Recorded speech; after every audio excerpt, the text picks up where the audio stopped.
Nous allons retrouver là-bas notre correspondant Renaud Bernard qui va vous parler d'une religion qui a le vent en poupe en Italie, pas loin du Vatican. C'est une branche du bouddhisme. Ça s'appelle la Soka Gakkai. On en a peut-être parlé en d'autres circonstances. Et là, vous allez voir, en l'espace de quelques années, le nombre de ces adeptes a doublé dans ce pays, en Italie.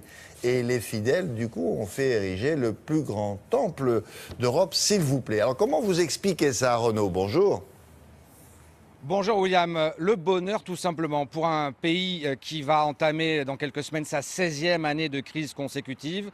C'est important. Alors c'est vrai, la Soka Gakkai en France, il y a jusqu'à 15 ans, eh bien c'était considéré comme une secte. Depuis, c'est réglé, c'est admis comme une branche du bouddhisme inspirée d'une philosophie japonaise. Sa philosophie, c'est simple, c'est persévérance et courage qui conduisent au bonheur. Et ça a fonctionné en Italie à tel point, vous l'avez dit, que c'est devenu la 4e religion du pays, loin, très loin derrière le catholicisme, loin, très loin derrière le protestantisme et l'islam. Mais tout de même, c'est devenu la 4e religion du pays, à tel point que ces fidèles ont fait ériger le plus grand temple d'Europe du côté de Milan, 20 fois moins grand bien sûr que la basilique Saint-Pierre, mais tout de même 40 000 mètres carrés. C'est un reportage de Claudia Billy et Pierre-Olivier Casabianca. Sa forme n'est pas très heureuse, on dirait un cercueil en béton. C'est pourtant considéré par ses fidèles comme le temple du bonheur. Le Keikan, 40 000 mètres carrés, le plus grand temple d'Europe de la Soka Gakkai, une branche du bouddhisme. Le jour de l'inauguration, au rythme des incantations, les 1000 places du Keikan étaient toutes occupées. Et au pupitre, tous les grands cultes présents en Italie sont venus honorer cette religion. Un frère franciscain, un rabbin et même les autorités de la ville de Milan où le temple a été érigé. Dans la Soka Gakkai, pas de clergé, pas de moine, une direction générale et un objectif que les fidèles, dans leur vie privée comme dans leurs rapports sociaux, trouvent la paix.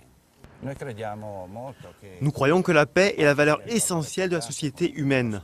Ça signifie avoir la capacité de résoudre les conflits et donc la capacité de respecter les différences en favorisant les points communs. Si ce jour-là, la salle a l'air vide, ça n'est qu'une illusion. En 20 ans, les fidèles de la Soka Gakkai ont été multipliés par 6 en Italie. Ils sont 73 000. Le Nam-myoho Renge-kyo, ce chant, c'est la clé. Il est censé apporter de l'énergie vitale. Il donne du courage à ceux qui ne trouvent plus la sérénité ailleurs. On apprend aussi comment traverser les difficultés et les transformer en expériences positives dans notre vie. Au pays des papes, où 9 Italiens sur 10 sont catholiques, la Soka Gakkai reste marginale, bien sûr, mais dans un pays en crise profonde et depuis des décennies, sa philosophie ancrée dans le bonheur quotidien devrait continuer à séduire.